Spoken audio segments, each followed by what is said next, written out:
strong one. Yeah, made the hot, very hot.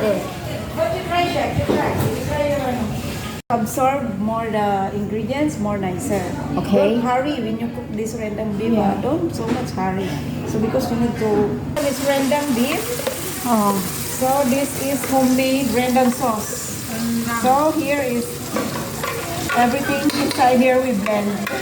Never mind, you can check it out blend together. Yeah, blend together. And I try. To take the recipe next Sunday. Yeah. So next Sunday, I don't have afternoon class, huh?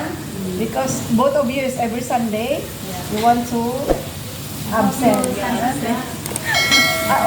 And you know the kirisik? You know the kirisik?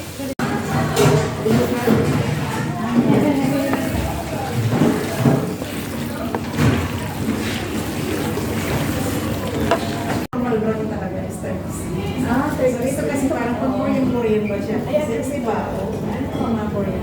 Ang payat ba? Pang Korean siya. Ano naman kasi? Kaya sila. Ang model pala na